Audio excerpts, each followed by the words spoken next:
Welcome student, स्वागत है आप सबका एक फ्रेश वीडियो के अंदर, फ्रेश एपिसोड के अंदर। आप पढ़ रहे हैं कैश सर के साथ। हम पढ़ रहे हैं 8th क्लास की साइंस। 8th क्लास का साइंस का फर्स्ट चैप्टर चल रहा था अपने पास एग्रीकल्चर मैनेजमेंट का।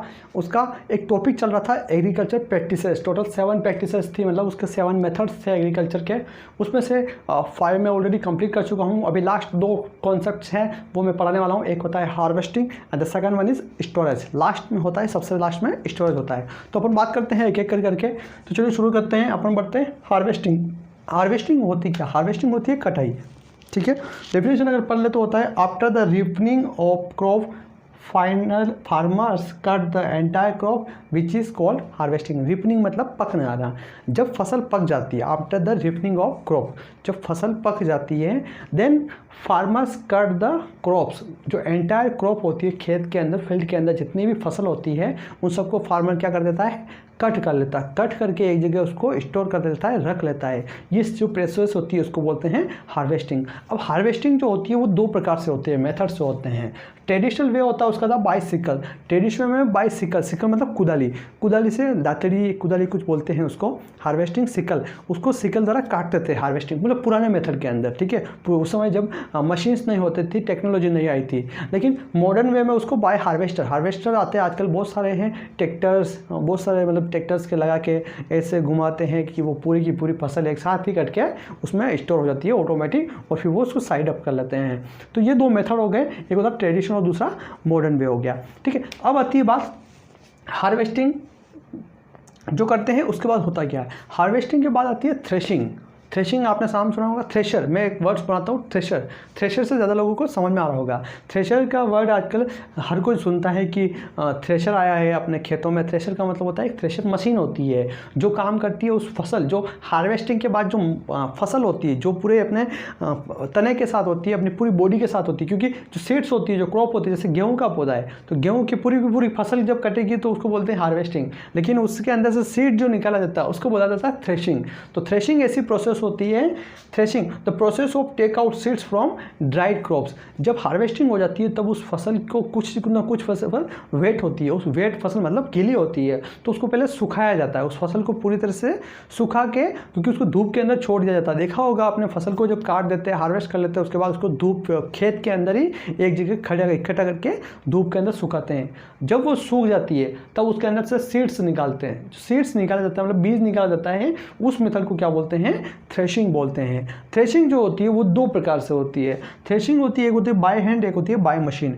बाय हैंड हाथों से करते हैं, जैसे कूट के करते हैं, फिर उसके अंदर से बीज को निकाला जाता है। तो उसके अंदर देखा होगा आपने, औरतें किसी भी बर्तन के अंदर ले गई, जैसे हवा में इसको ब्लो कराते हैं। जैसे हवा आती है तो कचरा एक तरफ निकल जाता है, जैसे घास फूस होती है वो, उसके जो पत्ते वगैरह जो भी होता है, जो भी बोलते हैं, वो कचरा एक तरफ निकल जाता है, और जो दाने होते हैं वो एक साइड निकल जाते हैं। तो उसके ऐसे बर्तन में उसको नीचे डालने से क्या होता है, जो बीज होते हैं, सीड्स होते हैं, वो क्या होती है? भारी होती है वजन में, वो थोड़ी लोडेड होती है, तो वो एक जगह नीचे गिरती है, और जो कचरा होता है, जो हल्का होता है, वो हवा से उड़ के दूर चला जाता है। तो वो जो होता है वो होता है बाय स्मॉल क्वांटिटी के लिए, मतलब थोड़ा बहुत अगर गेहूं है तो उसके लिए हो जाएगा, वो कूट के भी उसको अलग कर लेंगे। लेकिन जब लार्ज क्वांटिटी की होगी तब बात किससे करेंगे? लार्ज क्वांटिटी के लिए होगा, वो होगा बाय मशीन होगा, और लार्ज क्वांटिटी थ्रेशर मशीन से होगा। वो थ्रेशर मशीन से करना पड़ेगा। जब थ्रेशर मशीन के अंदर होता है तो भी वही प्रोसेस होती है, गेहूं अलग निकल जाता है जो वजन वाला होता है, और जो कचरा होता है वो हवा में उड़ जाता है और एक साइड इकट्ठा हो जाता है। प्रोसेस दोनों सेम है, लेकिन उसके अंदर लार्ज क्वांटिटी है, इसके अंदर स्मॉल क्वांटिटी है। 2 तरीके से हो सकता है। ठीक है, अब बात आती है जब हार्वेस्टिंग हो जाए, सब कुछ हो जाए, सारी मेथड कंप्लीट हो जाए, जब बीज निकल भी गया है, सब कुछ हो जाता, उसके बाद एक लास्ट प्रोसेस आती है, उसको स्टोर करना। स्टोर करना क्या होता है? स्टोरेज होता है जब फसल रिपनिंग होके पक जाती है, जब उसको थ्रेशराइज कर दिया जाता है, थ्रेशर से बाहर निकाला जाता है, तब लास्ट में उनको बोरिया में भर के या कट्टों में भर के या किसी भी अंदर भर के स्टोर किया जाता है। स्टोर करने के लिए बहुत सारे मेथड होते हैं, भंडार घर होते हैं, बॉक्सेस होते हैं, बड़े बहुत सारे डिब्बे होते हैं, उनके अंदर भरते हैं। बहुत तरीके से लोग करते हैं आजकल, उसके अंदर किसान बहुत तरीके के बहुत सारे मेथड्स यूज़ करते हैं भंडारण करने के लिए, स्टोर करने के लिए। स्टोर करने के अंदर एक छोटी सी टर्म आती है आपके बुक्स के अंदर, जो एग्जाम में भी हमेशा 1-1 नंबर के अंदर पूछी जाती है, जिसको बोलते हैं silo. What is silo? Silo क्या होता है? Large scale storage of grains is done in store house. जो बड़े बड़े स्टोर हाउस होते हैं, बड़े बड़े हाउसेज होते हैं जिसके अंदर lots of quintals of seeds जो स्टोर किया जा सकता है, उनको क्या बोलते हैं? साइलो बोलते हैं। साइलो एक ऐसा प्लेस है, साइलो एक तरीके से एक प्लेस होता है, मतलब एक ऐसा हाउस होता है जिसके अंदर बहुत सारी क्वांटिटी के अंदर अपन सीड्स और किसी भी क्रॉप्स के जो सीड्स होते हैं, ग्रेन्स होते हैं, उनको इकट्ठा कर सकते हैं। उस प्लेस को क्या बोलते हैं? साइलो बोलते हैं। तो इस तरीके से आपके ये दो कॉन्सेप्ट क्लियर हो गए, हार्वेस्टिंग एंड स्टोरेज। हार्वेस्टिंग के अंदर ही थ्रेशिंग आता है, ठीक है। थ्रेशिंग का अलग कौन सा कॉन्सेप्ट नहीं है, कोई अलग से भी पढ़ता है, लेकिन वो उसी के अंदर उसी की कैटेगरी है, सब कैटेगरी है। और एक हो गया स्टोरेज। ये इस तरीके से आप 7 कॉन्सेप्ट क्लियर कर चुके हैं। अगर पहले वाले कॉन्सेप्ट नहीं देखे हैं तो वो पहले आके वो जाके देखिए, फिर ये पढ़िए, क्योंकि शुरू से स्टेप, क्योंकि ABCD पढ़ी जाती है, ना कि लास्ट में पहले PQRST पढ़ा जाता है, ठीक है। तो पहले ABCD पढ़ो और फिर PQRST पढ़ो। वीडियो पसंद आए तो लाइक शेयर करना। इसके अगले वाले वीडियो के अंदर मैं क्रॉप और एनवायरनमेंट के रिलेशन के बारे में पढ़ाऊंगा। वीडियो पसंद आया तो लाइक शेयर करना और चैनल को सब्सक्राइब जरूर करना। धन्यवाद। वेलकम स्टूडेंट्स, स्वागत है आप सबका एक फ्रेश वीडियो के अंदर, फ्रेश एपिसोड के अंदर। हम बात करने वाले हैं क्रॉप्स एंड एनवायरनमेंट के बीच के रिलेशन को। अपन चैप्टर फर्स्ट पढ़ रहे हैं 8th क्लास का, ठीक है, साइंस का। क्रॉप्स एंड एनवायरनमेंट के बीच के रिलेशंस के बारे में बात करते हैं। तो यहाँ पे कुछ पॉइंट्स निकल के आते हैं, उसके बारे में आपको बताता हूँ कि फर्स्ट पॉइंट निकल के आता है, environment get cleaned with crops. जो क्रॉप्स होती है, आपको पता है कि पेड़ पौधे जो होते हैं वो एनवायरनमेंट को क्लीन करते हैं, ठीक है। एनवायरनमेंट के अंदर शुद्धता बनाए रखते हैं, भले ही वो कार्बन डाइऑक्साइड ऑक्सीजन बैलेंसिंग की बात हो, या फिर नॉइस एयर की बात हो, या फिर किसी भी तरह की बात हो। एनवायरनमेंट और क्रॉप्स के बीच में एक रिलेशन होता है, वो होता है एनवायरनमेंट का, ठीक है। तो एनवायरनमेंट को हमेशा क्या रखता है? क्लीन रखता है। The second point is that crops maintain humidity in environment. Crop जो होता है वो एनवायरनमेंट में ह्यूमिडिटी मेंटेन करके रखता है, ठीक है, क्योंकि एनवायरनमेंट के अंदर ऐसी बहुत सारी पानी की बूंदें होती है, हवाएं होती है, ठीक है, पानी की बूंद होती है, अपने को पता है, ठीक है।